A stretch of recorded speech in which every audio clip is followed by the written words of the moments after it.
estate kind of put a wrench in the equation, and she was wanting to cap it at 1 year. And we didn't want to lose the deal, so we offered a little bit of a creative solution there. And I kind of put a bug in the back of their ears about the possibility, because through the questions that we've had in the discussions, they don't need the money, they don't need the cash out right now, they don't need the equity, they don't have medical bills. The money is just sitting there. So kind of put that little bug in the back of their ears as trading time for money, meaning that if we were to offer a little bit more money to net more out of the house, in return, we'll get a lot more than the year that they're originally right now asking or giving us.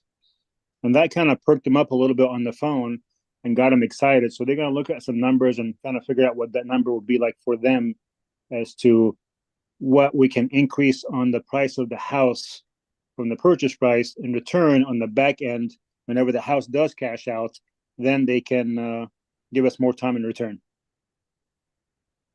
Does that make sense? Makes perfect sense. Sweet.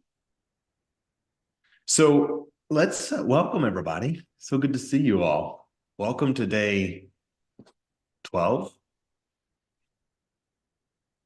of 60. Good to see you. And it's good to see many of you last night in person who are around Louisville. What a great time. And so I just want to welcome all of you guys and say congratulations again for showing up and for being here on time. I'm very excited because we have some awesome stuff to share with you today. So how's your energy level? Let's rate our energy levels, 1 to 10. 10 being amazing, 1 feeling like crap. Let's get the energy up. Rating, we got the first 10, we got an 8, 9, 8. Okay, good. Type your energy level in. This is awesome. What a good time. I've been on the phone, felt like half the morning with some of the mastermind members helping close some deals. Chris and I had a great call with one of his leads. So that was fun. A lot of good things happening. All right, we got a 5. Good. So here's something I want to ask. I've got a 5 and a 6, and I want to make mention, first off, say thank you guys again, transparent, that we don't have to be a 10 all the time. I like to be a 10 all the time, but we aren't always there. And so when I'm at a 5, I ask myself, what can I do to take the 5 to a 6 or the 6 to a 7? If I could make one habit change, hour ago, my mind was just very tired. So I stopped for about 2 minutes and I said, what could I do to bring my energy level back up? Had about 8 minutes between a meeting. I said, I know what, I'm going to go chug a full bottle of water. For me, I have a healthy energy caffeine drink I drink, put in the water. And so I drank a bottle of water, full regular water, and then a bottle with the healthy caffeine. So that might be an oxymoron, healthy caffeine, but you get what I'm saying. So do whatever you can to bring your energy level up, to keep your energy high, to keep your mind sharp. There is a few different things, and we're going to be talking more about. But before I do that, I want to ask you for a takeaway, a couple of takeaways. And so I'm going to pick out a couple of you who have been on here, and I just want you to share a real good takeaway that you've had. Let's go with Mike Krupa. I don't think we've spoke yet on here. So what's your number one takeaway? Hey, Andrew. I think for me, it's just the need to get back into consistency, just follow through with the plan. Pretty simple, pretty basic. Good. Very important. I love that, man. Good to have you. All right, good. Let's go one more. Let's go with shifting my screen here, seeing whose smiling faces I can see. Mr. Brian Wimpy, I seen you last night. It was good to see you. If you're in a place where you can talk, hop on and tell us what your win has been so far today. My win, can you hear me? I can. Okay, super. Just got a closing scheduled for the 24th at 9 a.m. Literally, I'm driving and just got that nailed down with the title company as I'm driving and emailing back and forth. And now I'm talking to you, sir. Way to go, man. Keeping it in motion. So good to see you at that meetup last night. What a fun time. All right, delving in. So we've been talking about having consistent habits. We've been talking about finding deals and getting leads. So to bring you up to speed in the next 45 seconds, for anybody who this is your first day tuning in, thank you so much for being here. We had several of you who are on here who were at the meetup last night and didn't know about this until last night.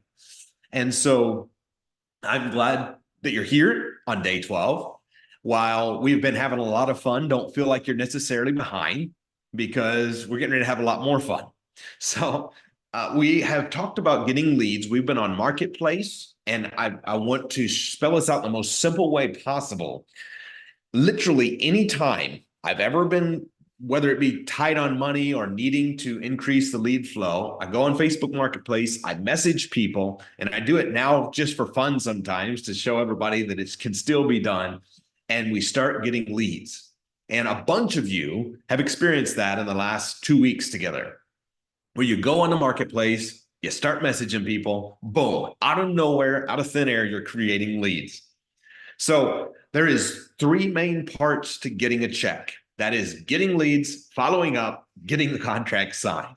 All right. So as we get ready to delve in a little bit more to deal structuring today, as we get into a little bit more about how to bring these deals together, because there's a lot of moving pieces. And I realize that sometimes my brain works faster than my mouth talks, and I don't always express with total clarity and full transparency. I'm working on that. So thank you guys for the constant feedback and helping me to know how to continue to always improve the way I'm sharing.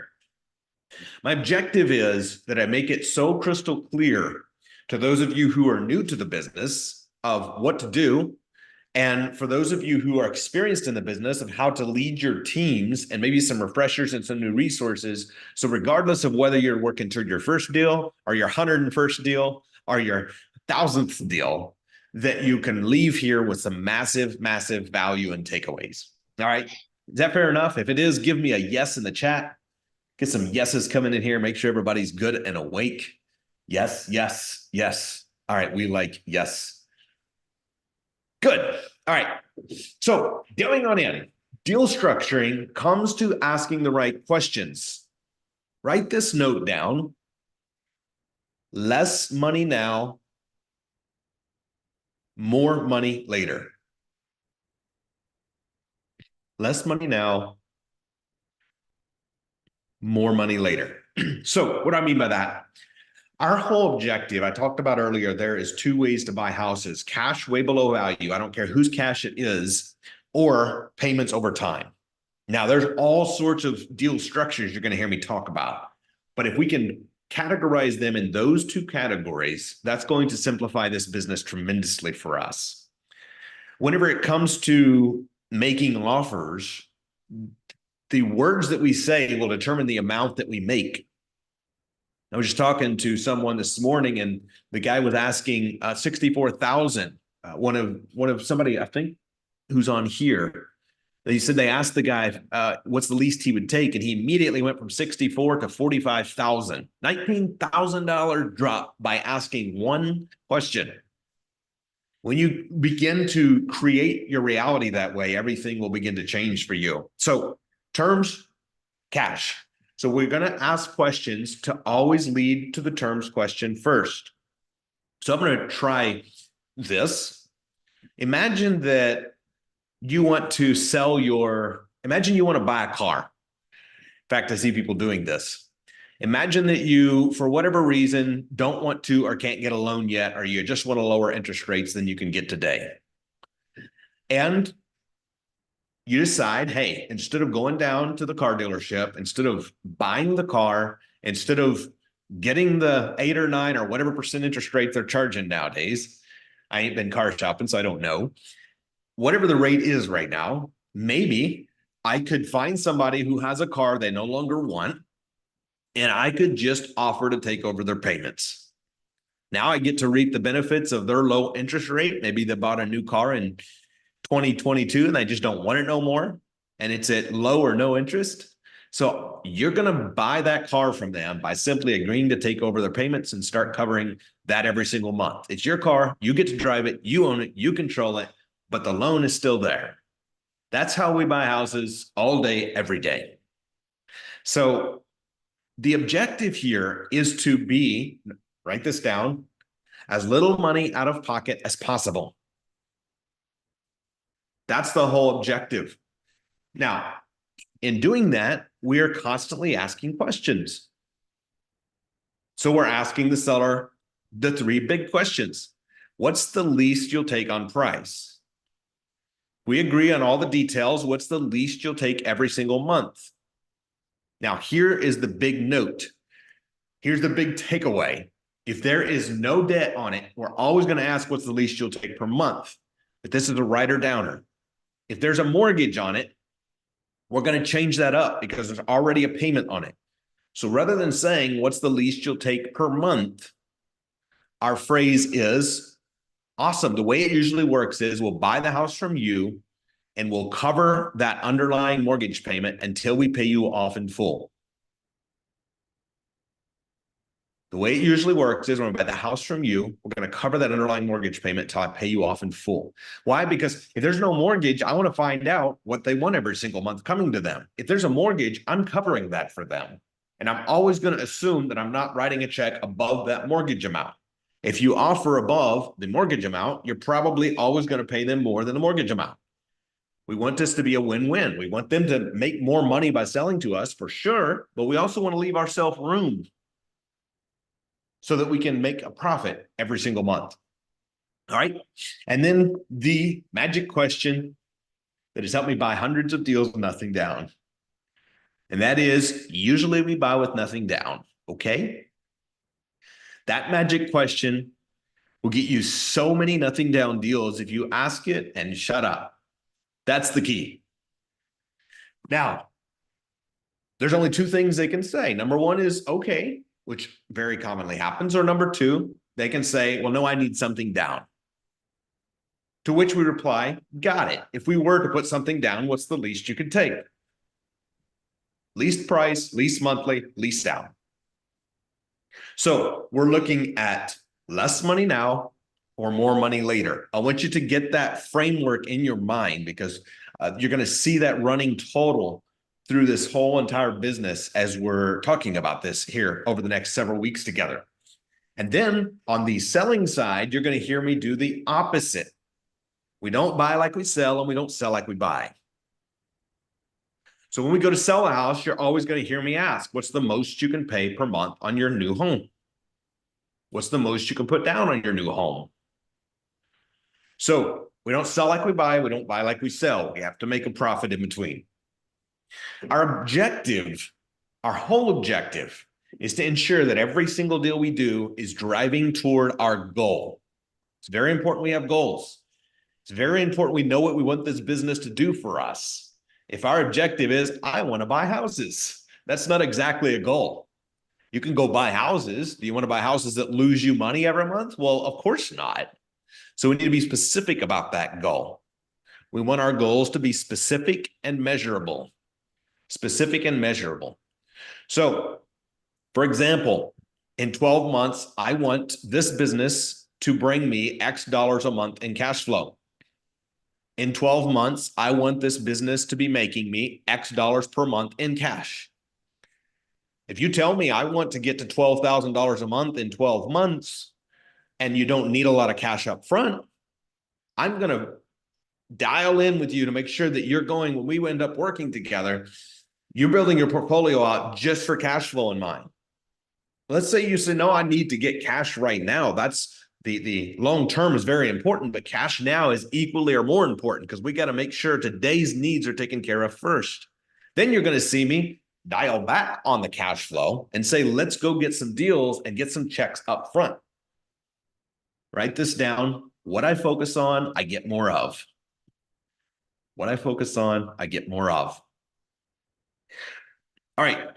So our objective, acquire as many houses as possible with as great of profit centers as possible that help us meet our objectives. What we focus on, we get more of. I made a very big mistake in the beginning. I set a goal to buy 50 houses. I just forgot to say how much profit I wanted on each one. So let me ask you, if you had the opportunity to buy 50 houses that made you $1,000 a piece, $1,000 a piece, that's 50 grand, or you had an opportunity to buy one house that made you $50,000, which would you rather do? Buy one or buy 50? One. It's a heck of a lot less work, believe me. So make sure that your goals are specific and that every single deal is taking you toward that objective. All right. The habits we put in will produce the result that they deserve. That's a writer downer. The habits we put in will produce the result they deserve. In other words, if we are putting in habit, every action gets a reaction. If we are putting the habit of dialing people from Facebook Marketplace and Zillow and wherever else, some of you are already doing paid leads. Some of you are about to start doing paid leads. If you guys are putting in the work, dialing sellers, inevitably momentum starts to happen. Whether it's 1 week, 1 month, 2 months before you get a contract, momentum is now in your favor. There's two places where most people get caught up. Number one is getting on the phone, starting to make a call. Number two is after they've got on the phones and made the call, they get lost on what to do next. That's why we're here together for 60 days. That's why some of you are going to continue working with us far beyond the 60 days, because you know that in order to get to the business that you need and want, you need to be walking along somebody who's been there before. So terms or cash, what we focus on, we get more of. Our whole objective is to create habits. It's more about the becoming than the doing. Our whole objective is to create habits that produce the desired result. If I told you my goal was to lose 45 pounds, but every Zoom we hopped on, I was eating 3 large McDonald's French fries, you probably wouldn't believe me, because my actions, my habits are not matching my words. Is this making sense? So make sure that you are asking yourself, what am I telling myself? Are my actions matching my words? Another way to say it, I say I want to buy 10 houses this year with a minimum profit of $10,000 a piece. Am I dialing on the phones? If you have not yet sent the first Facebook message and you tell me you want to buy 10 houses, for those of you at your first day, you get a pass. But if you've been here with me and you've not sent the first Facebook message, but you tell me you want to buy houses, the words don't match the actions. Somebody come to me at the meetup last night, somebody I've known for many years, and he said to me, I'm here, I'm in a tough spot, I hope I get what I need. And I said, you won't. And he said, what? I said, if you focus on getting what you need, you won't get it. But if you focus on being who you should be to attract what you need, you will get more of it than you came for. And he just kind of smiled at me. I think it was rolling in his mind.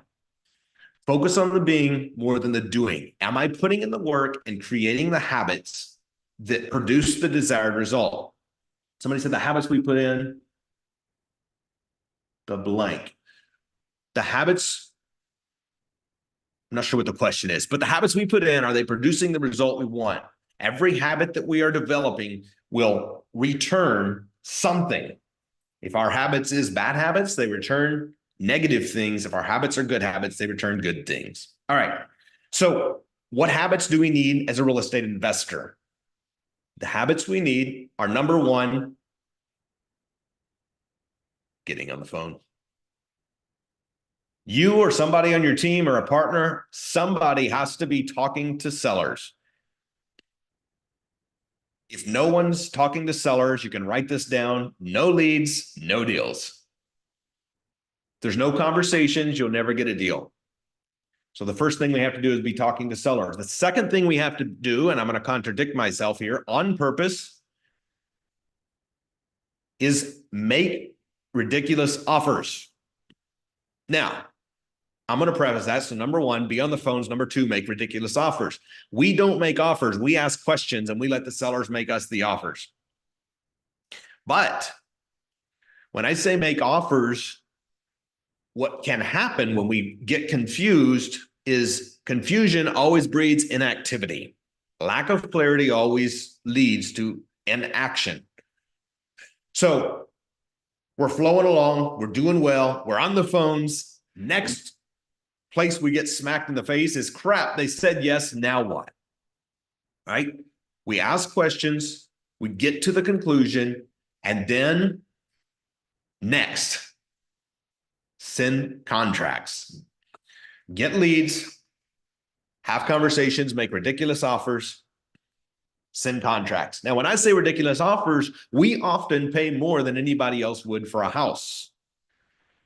So we're looking for price or for terms, one or the other. I'm telling you, you can grow your portfolio. We are in a once-in-a-lifetime opportunity to gather deeds and gather up tens of millions of dollars of low and no interest debt right now if we just start creating the habits that lead to collecting those deeds, that leads to collecting those assets. All right. So I want to make sure that we have time for questions. Have a few more things to cover, but I want to see, is Leo on here? I do not see him on the screen at the moment. Is Leo in here, Paul? He is in here. We're I'm not sure. here. Hey, he's We're just available. hiding. There he is. The man, We're the just myth, the hiding for legend. today. In your virtual What's office. How going you on? feeling, brother? I'm good. Can you hear me? I can. Very good. Very good. So what Andrew just said, that is a big piece for all of us to take a look at. I hope you guys took notes and reread those notes to yourself and make them yours. Make them yours by taking action on them and then discovering really what those words meant. Okay, no more just coming and learning. All right, you come, you learn, and you implement. Once you implement, again, it becomes yours. It is your lesson. You can say, okay, I know what it means now to create the right habits. I know what it means to make the seller give us the offers because I did it and wow, it worked. Right? Because I asked the right questions. I asked the questions that Andrew told me to ask, and then boom, the seller told me the number. Now it's like, okay, now I know every single call. I know the direction that I'm going to go. And that is what I need you guys to do when you guys are on here. You spend the 30 minutes with us here and you go take a bunch and a bunch and a bunch of action. Our students, they spend 3, 4, 5 hours a week with us, if not more. Sometimes some of them 6, 7, 8 hours with us. And then they'll spend the rest of the time implementing and they'll bring it right back to us. Hey, Andrew, I did this. I recorded my calls. Can you listen to them? Of course. Let's listen to them together and let's dissect what your tonality was. Let's dissect what you said. Oh, hey, I noticed that you asked this question instead of this question. Or, hey, I noticed your tone was like this instead of this. Let's change that. And then we see deals start coming in just like that. And that's the power of what Andrew's saying, but make it your own and implement it. Something I think is very interesting, and this is a note to take down as you're asking these questions. Match the seller's energy. For those of you seeing me do calls, you're going to notice when a seller picks up the phone and says, hey, how can I help you? Boom, they're just hopping on the call. I'm going to immediately match that speed. Maybe somebody's older and telling me a story about how her husband fixed up the house and she's taking longer than I want to tell the story. And I'm listening and I'm going to match that and I'm going to move the call along, but I'm going to slow down. And so it's very, actually just got off the phone with one of you guys as sellers a moment ago, and it was hilarious. He said something to me. We had a couple of laughs. The steps when you're getting on the phone is number one, to build rapport. I spend 30 to 60 seconds building rapport, getting right to the point though after that. So he said something to me. We're having the conversation. We've come to terms that he agrees with. They're substantially lower than what he wanted, but he's reasonably agreeable to it. And he said to me, he said, Well, what's the chances? I've seen people do this, that you guys get into it, you lock up the deal, and 30 days in, you have just left me out dry and you bail on the contract last minute. He goes, I've seen that happen. And he kept talking. And he said, and by me saying I've seen that happen, I mean, I've done that to other people. And I immediately just started laughing. I said, dude, your honesty is too much. And we had a laugh about that because immediately he talked himself out of the objection by me just letting him talk. And I think that's so powerful when you can just match someone, you can have a laugh with them, and they say something and you let them continue to sell. Too often we think we have to get this next question in. And Leo was teaching you this yesterday, the day before. Wait. Don't sit there like it's an interview waiting for them to finish the sentence to halfway interrupt them to ask the next question. Have the conversation. Now, you notice I don't waste time on calls. Those of you who see me do calls, I am not on the phone almost never over 10 minutes. Normally it's 5 to 7. Sometimes it bumps up a little longer. And so I am getting to the point. But at the same time, I'm not going to interrupt people. I'm going to let them talk because I am not on that conversation to talk. I'm on that conversation to find out if we're fit to work together or not. We're matchmakers. We're asking questions. We're finding out if this deal is a fit for us and if our options are a fit for them. And when we look at it in that way, it becomes a much, much simpler process. What other things should we be covering before we get to questions and answers and let everybody know what we're going to be doing tomorrow, Leo? Yeah, one of the most powerful buttons on the phone is the mute button. Okay. So as you ask a question, you can mute yourself so you don't try to compensate for the question. You ask the question, you mute, you sit back, and you just wait. And you get really good at sitting in that silence, and you get really good at kind of zipping it after you say the right questions. We typically bow nothing down, okay? Mute, shut up, sit back, see what happens. And we've bought so many houses just doing that. But it's just a good practice for you guys right now, just to mute. Because they'll keep talking, and we'll see sometimes too.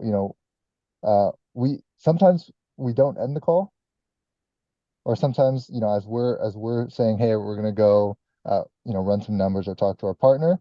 They'll just start talking out loud. They'll start talking out loud about how, oh, this is such a good deal. I can't believe they just offered that.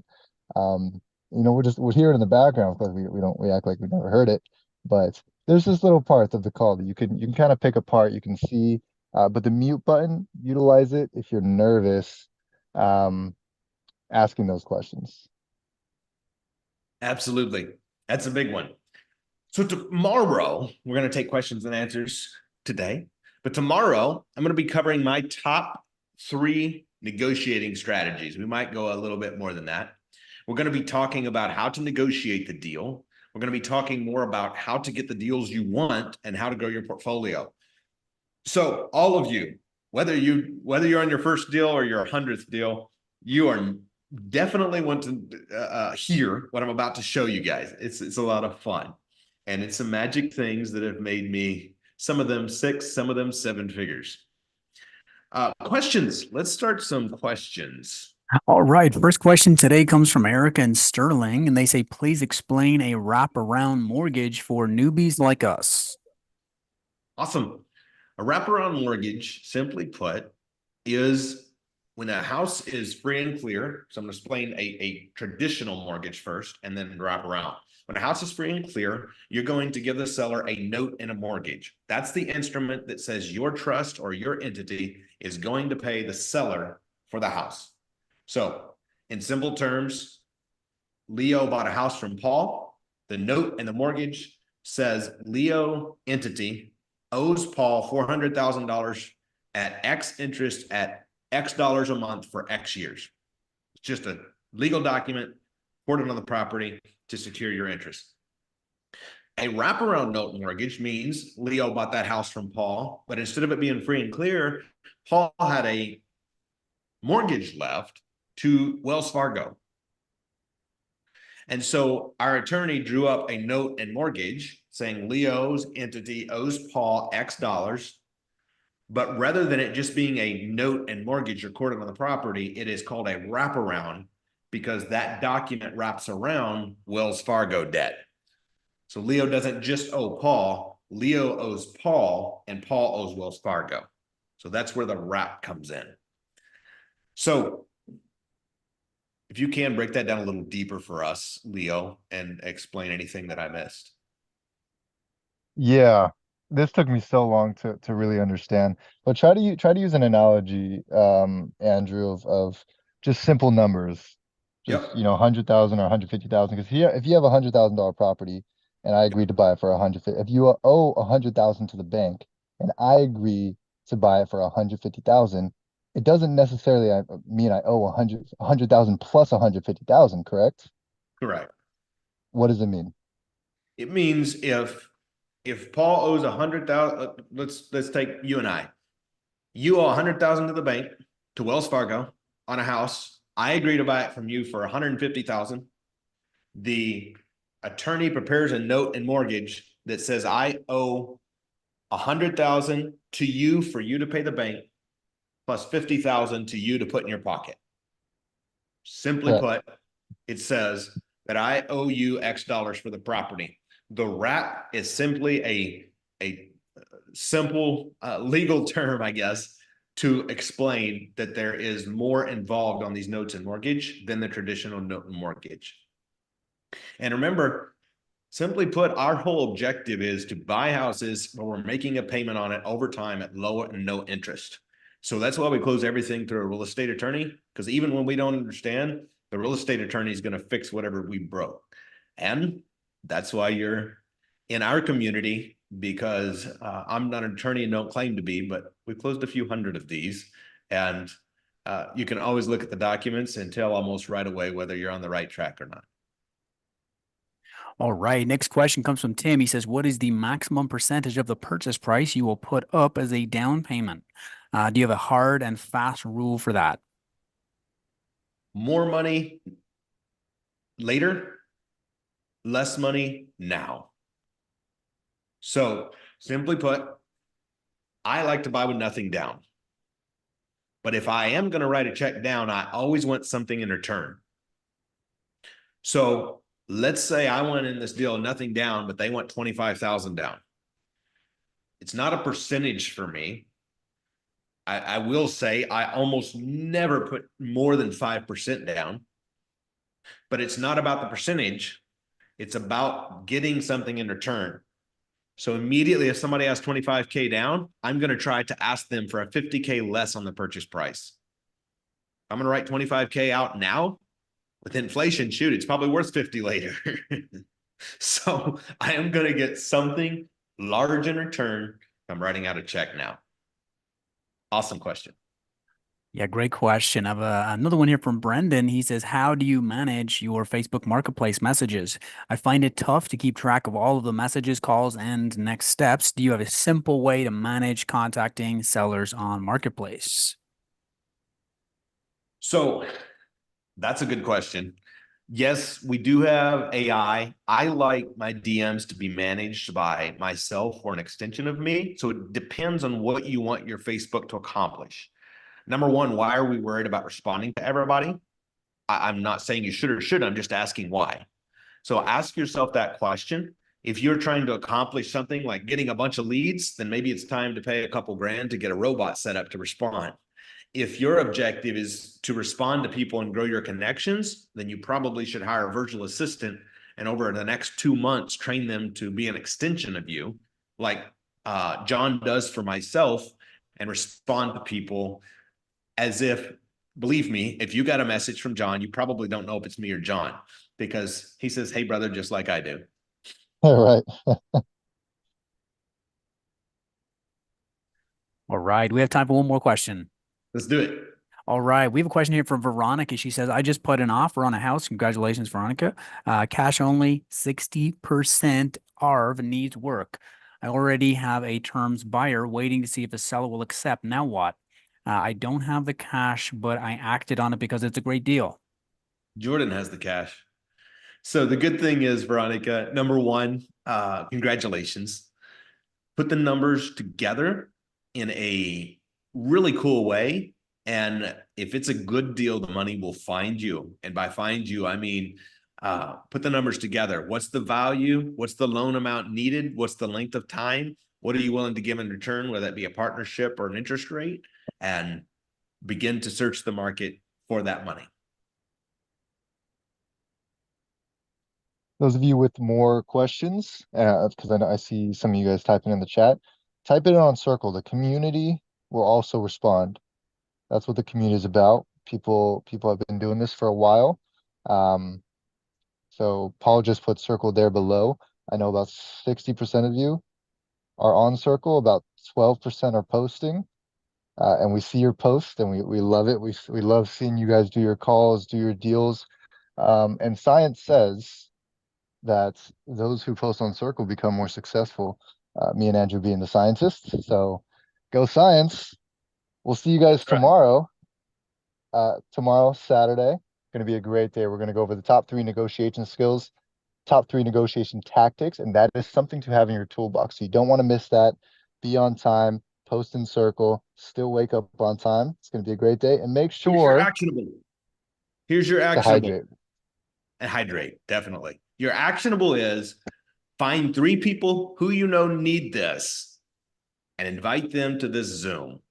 So if you could, Paul, also post that flyer in the Circle and text it out to everyone again. I want you guys sharing the flyer on social media. We are finding out if somebody comes in here and ends up investing in our either $8,000 or $50,000 training and get accepted into one of our trainings because of you, you will get a big, beautiful check. So we have a cool affiliate program. So make sure you're inviting people. It's free. It costs you nothing. So the risk is 0 and the upside is unlimited. So everyone, your action steps, invite at least 3 people here to come and get some massive value. They will love you for it.